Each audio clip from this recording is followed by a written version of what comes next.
Badminton Bharat के लोकप्रिय खेलों में से एक माना जाता है। आज पीवी सिंधु या साइना नेहवाल को भारत बैडमिंटन के स्टार के नाम से जानता है, लेकिन बहुत कम लोग जानते हैं कि एक ऐसा दौर था जब भारत का एक पुरुष बैडमिंटन खिलाड़ी दुनिया का सबसे बड़ा बैडमिंटन स्टार था, जिसके खेल की एक झलक देखने के लोग दीवाने होते थे। ये थे भारत के सर्वकालीन महान बैडमिंटन खिलाड़ी प्रकाश पादुकोणे।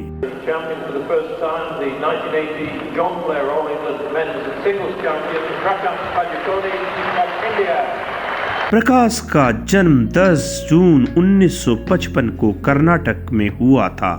उनके पिता बैडमिंटन के मुरीद थे और कर्नाटक बैडमिंटन एसोसिएशन में कई साल तक जुड़े रहे। बालक प्रकाश पादुकोणे पर इसका गहरा प्रभाव पड़ा और जल्द ही वो बैडमिंटन के जूनियर टूर्नामेंट में देश भर में खेलने लगे।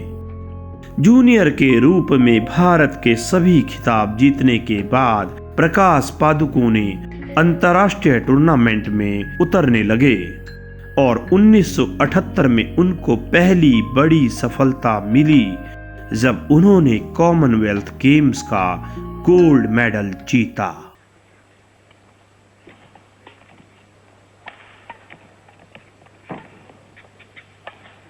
उन्नीस में उन्होंने इवनिंग ऑफ चैंपियंस खिताब लंदन में जीता, लेकिन 1980 का साल प्रकाश पादुकोणे के कारण भारत के बैडमिंटन के इतिहास का सुनहरा साल बन गया। उस साल पहले डेनिस व बाद में स्वीडिश ओपन कप जीता और उसके बाद सबसे प्रतिष्ठित ऑल इंग्लैंड बैडमिंटन कप जीता।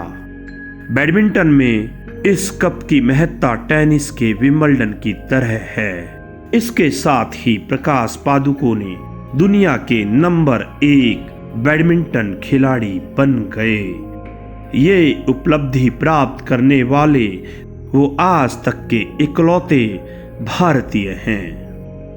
1981 में एक बार फिर वो ऑल इंग्लैंड ओपन व डेनमार्क ओपन के फाइनल तक जा पहुंचे। 1982 में वो डच ओपन के विजेता रहे। 1982 में इनको पद्मश्री से सम्मानित किया गया। प्रकाश पादुकोणे की चमत्कारिक सफलता ने भारत में बैडमिंटन के प्रति एक नए उत्साह को जन्म दिया। भारत में उसके बाद बैडमिंटन को गंभीरता से लिया जाने लगा। आज भारत में कई पुरुष व महिलाएं देश विदेश में बैडमिंटन में अनेक उपलब्धियां अर्जित कर रहे हैं। इसका श्रेय भी प्रकाश पादुकोणे को जाता है। खेल से संन्यास के बाद भी प्रकाश पादुकोणे बैडमिंटन से जुड़े रहे। कई साल बैडमिंटन एसोसिएशन को सेवाएं देने के बाद उन्होंने बैडमिंटन अकादमी की भी स्थापना की और आज उनकी अकादमी से सैकड़ों युवा प्रतिभाशाली खिलाड़ी निकल रहे हैं। प्रकाश पादुकोणे की 2 सुपुत्रियां हैं। उनकी बेटी अनीसा पादुकोणे भारत की मशहूर गोल्फर खिलाड़ी हैं और दूसरी बेटी दीपिका पादुकोणे भारत की आज एक प्रतिष्ठित अभिनेत्री हैं। भले ही लोग आज दीपिका पादुकोणे को ज्यादा पहचानते हों, पर सच ये है कि 80 के उस दौर में प्रकाश पादुकोणे उनसे भी बड़े सितारे थे। सच ये है कि जिस तरह 80 के दौर में कपिल देव व सुनील गावस्कर भारत के बड़े खेल सितारे थे, वैसे ही प्रकाश पादुकोणे भी उस दौर में भारत में उतने ही बड़े स्पोर्ट्स स्टार थे। और जब भी भारत में बैडमिंटन के इतिहास की बात होगी, प्रकाश पादुकोणे का नाम सुनहरे अक्षरों में लिखा जाएगा।